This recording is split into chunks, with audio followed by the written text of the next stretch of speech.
Okay, well, this won't take long. It'll just be a few minutes. Um, so I'll just say real quick, like, when you graduated and stuff like that, and then I'll just ask you questions about how you started and all of that. That's basically how it goes.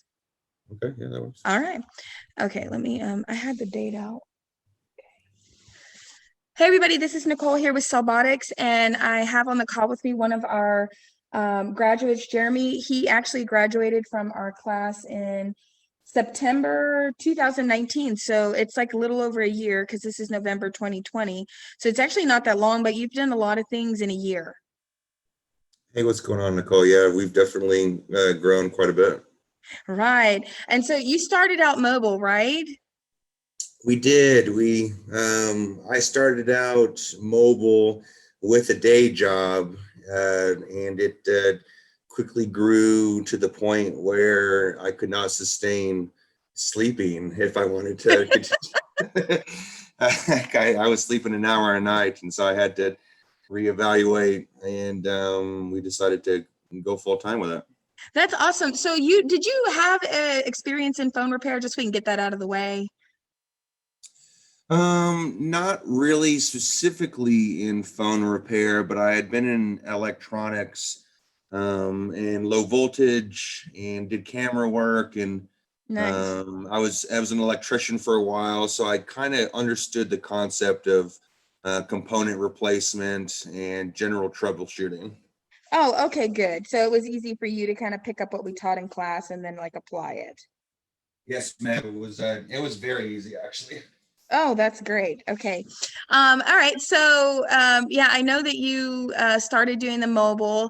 How did you, for someone that's thinking about, going mobile, we'll talk about the course in a minute, but like if they're thinking, oh, I'm going to go and I'm just going to do this mobile full time, can you tell them maybe some benefits and like limitations that you found?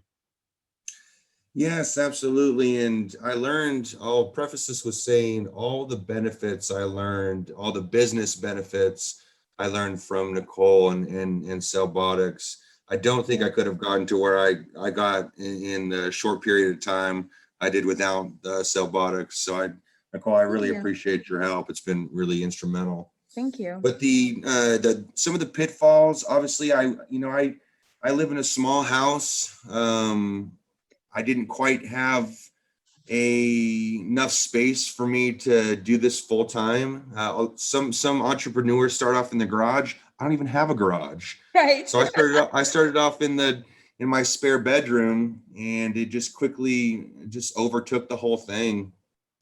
But Right. that was kind of tough being doing mobile repairs, and I started right before COVID happened, and even into COVID, we were surviving. But the one of the big benefits that I found, that really a mobile tech needs is professionalism, and I say that in that you need to have a good phone number, you need to have a good website, you need to have a good Facebook marketing, and you don't want to seem like a Joe Schmo off of Facebook that that just seems unprofessional and all Right. I these love that you things. say that because we talk about that in class. Like, if you're going to be mobile, make it like you're a mobile service provider company, not that you're just Joe fixing phones out of your house. You know what I mean?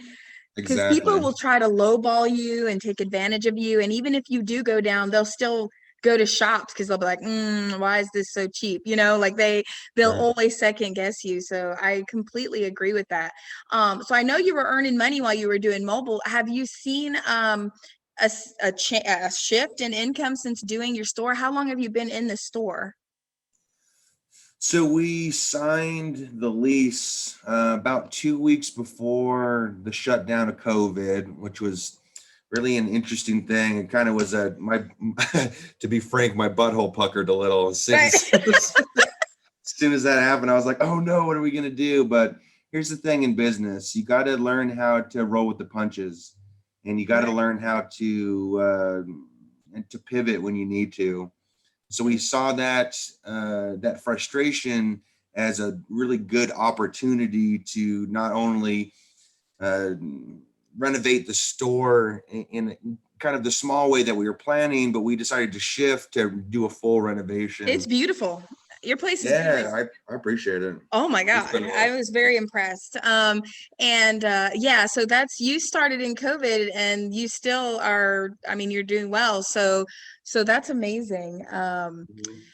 Yeah, and how about different things that you offer at your store? Like what are some things that you do? I know you sell accessories and all sorts of things, and Mhm. how does that help you bring in people, any type of advice, if somebody's opening a store. I mean, you went all in, and I know you probably put a lot into that store and making it what it is it paying off for you right now, the all the accessories and everything that you have? And Yeah, so a lot of the income that the business made has gone straight back into the business to, to build inventory, to build reputation, to build your parts inventory, and then just the general build out of the store. and So what we've been what doing a lot of. size uh Go ahead. what size city are you in? I mean, you don't have to say the city, just like what's a population? A lot of people ask me, they're like, my population is this, what could I even do a store here? You know what I mean?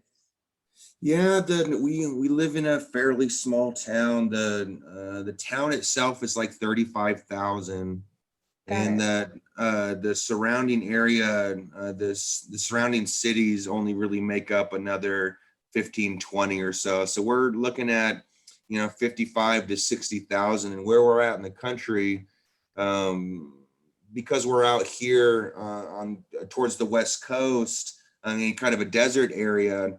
The Where we're at, we there's not another city for like another hour and a half, and so we're just kind of really, really remote. Okay. Okay. And we do pretty good for because our max populate our max audience really and total population is about 60,000, and we're still doing pretty good. Yeah, how many? I mean, a lot of people like to know revenue, and you don't have to give those specific numbers because that's very private. But do you have a roundabout what someone could be looking at? Is that what you've seen in your year? Because some people that I've done videos with, they've had their shops for 3 or 4 years, so their revenue is different. You know what I mean? Than somebody who's just Right. starting out within a month. And you know what I mean? So it's different than when you're in your year, your second year, your fifth year. 3 stores, one store. You know. Right. Oh yeah. So our monthly revenue has been just under 30 grand. We've been wanting to implement a couple different things, such as activations and setting Yeah. people up with service and stuff like that. But the market's really, really interesting right now. So I've been doing a lot of focusing on trying to find good wholesalers for devices that I can apply a markup to and price it in a way that is still comparable with what customers can find online. And what Right. me and you actually discussed at length Yes. about this, Nicole, that Right. there's a lot more value in devices, and the fact that a customer can come into a store and put their hands on it, see it, take a look at it. If it's a Yes. C grade, device, or if it's a B grade device, actually being able to see those specific scratches or dings or whatever that make it a B or C grade device, and so staying competitive with the online market, it is tough, but there is a lot of value in having a store and having a comfortable area where our customer can come in and take a look at the Right. devices. Right. And that's what we kind of talked about, because I know that when you get into the repair industry, you're thinking like maybe you shop, you know what I mean? Like you would look on eBay and find a phone and Yeah. buy it for yourself. But Mhm. in reality, if that was true, places like franchises would not sell devices for 4 times as much as eBay. You know what I mean? Right. So it's really about your presentation, and you guys Yeah. have the location for the presentation. Right. Yeah. And so I really think that matching eBay, I don't even think that's a good idea, or trying to be at eBay. I Right. think you match or be a little bit lower than franchises even an hour away from you, and you will find Right. that customers will buy from you. And also remember those creative benefits that you sell with the device. Like when I sell devices, I give a 1 year repair coverage. So if they crack the screen, they come back, we give them a repair at cost on the device that they broke from us. And I know some shops are probably listening to this like, what? But it ensures that I get a return customer, and it's an added benefit versus buying online.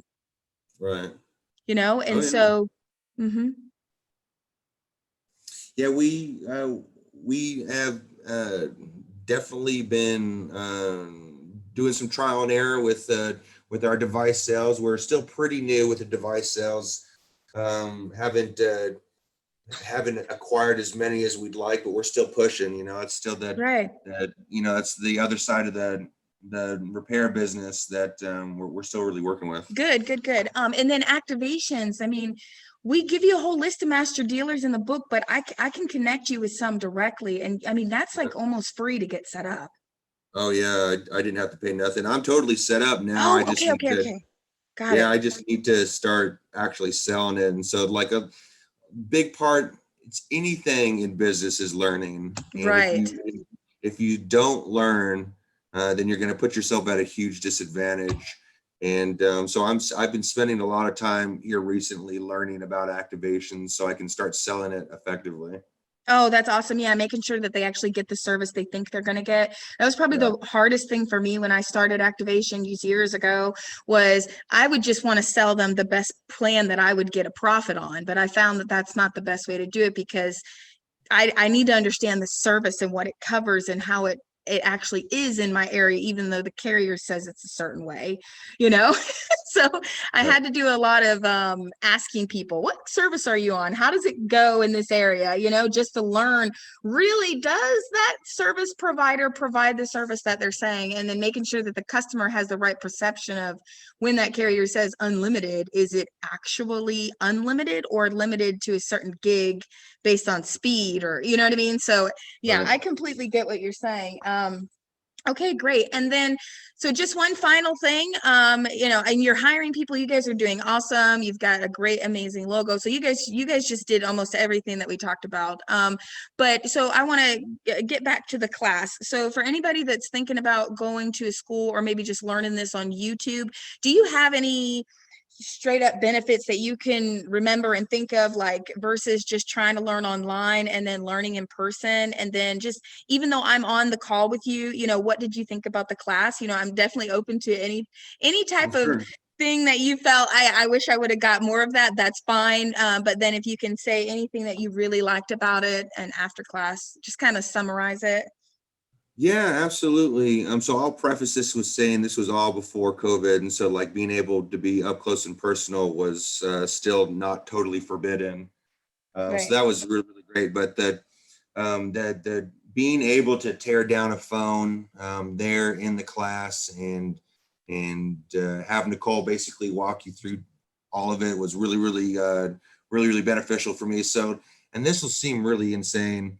I was doing some repairs, phone repairs and stuff before I got to the class. I was pretty. I definitely hadn't done as many as we've done now, but I had done probably 20, 30 phones. Okay. But in the company, and I had a guy hired that was working for me at the time. He was really just a buddy, but in any case, so I came into it with some knowledge, not as much as some of the guys that were there, but definitely some.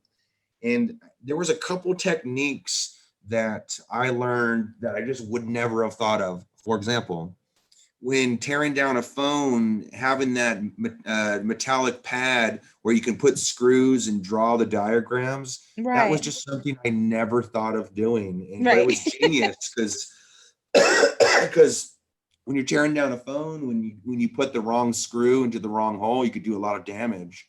Right. And for me, I would just throw them all on a mat and just try to remember where they are at. But there's like 750 million screws in these Right. phones, and they're all a different size. So Right. you Right. really want Right. to pay attention to where they go, and being able to have a diagram with a dry erase marker and on a metallic pad was just a little technique that I just would never have thought of.